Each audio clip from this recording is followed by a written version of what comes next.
Hey guys, welcome back. Once again, I'm going to be taking you behind the scenes of the shoot I have planned for today.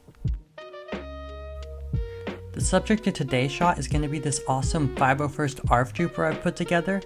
Both the helmet and the backpack are from Clone Army Customs. The torso and arms are part of a Captain Rex figure from Firestar Toys, and the legs are just your standard Clone Trooper legs. I've already come up with the pose for this figure. As with many of my shots, I've just used a bit of sticky tack here in the helmet to position his head as if he's looking back behind him, as I want to make it feel as if he's leaving a room but looking back at it at the same time.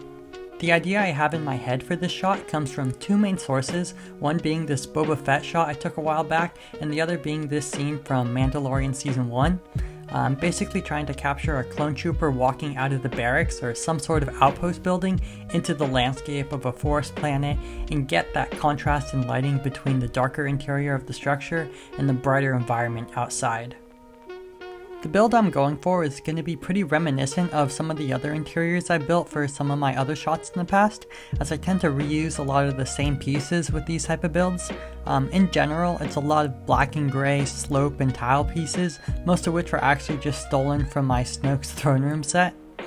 This is what I came up with. There's not too much detail because the angle in which I'll be shooting at is going to hide the sides of the build for the most part, and it's going to be rather dark anyways. I did add a small blaster rack on the right side to make it feel like somewhat of a barracks slash weapon supply room, and then I'm just going to place these crates I built on the left side of the room just to tie everything together and add just a hint of detail even though it's not really necessary. Alright, we're all set here, so now it's time to head outside. Since I'm going for a forest planet sort of setting, I'm going to be using this moss sheet that I used in one of my previous shots. However, I don't want the ground to be so green, so I'm dumping a bit of soil on top just to add some contrast and avoid it looking like just a bunch of grass. This part of the setup is actually turning out to be quite similar to that of the shot I talked about earlier, as I'm using the same branch pieces as trees, but it's looking promising so far. I just need to add a couple more trees to complete the background and obviously remove that red bucket I left back there, but it's all coming together nicely. Alrighty, this is the final setup I created. It turned out to be rather large in length actually, as it stretches pretty far out, but I'm really happy with how this came together and it almost looks exactly how I envisioned it. Okay, so we've loaded up Adobe Lightroom and this is the shot that we came out with. This is the raw unedited, and then after a couple of different adjustments, this is the final shot that I came out with.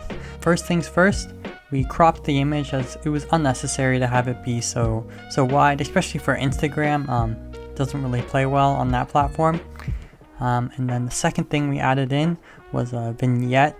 We dragged that down to 35, and you can see here on the sides, it really darkens it and makes it feel more appropriate, as it wouldn't really make sense for these sides to be so bright, and that's mainly coming from the light source from where I'm shooting or where I'm positioning my camera. And then secondly, we brought out a bit of the vibrance just to bring out the colors, especially in the foresty setup that I've created that he's sort of about to walk into, just to bring out some of the different colors there and make it feel a lot more warmth and a lot more vibrant as this setting suggests. Back up here, we brought out the contrast, the shadows, and we brought down the highlights just to clear up. If I turn this back up here, you'll see that in the foresty area it's just a bit too bright, and I really didn't like that. I wanted to soften the light to, I guess, reduce that sort of overexposed vibe. And then another little touch I added was a radial gradient that basically circles the area of the image that captures the forest and the outside, and I brought up the temperature so that it contrasts the cool interior of the barracks.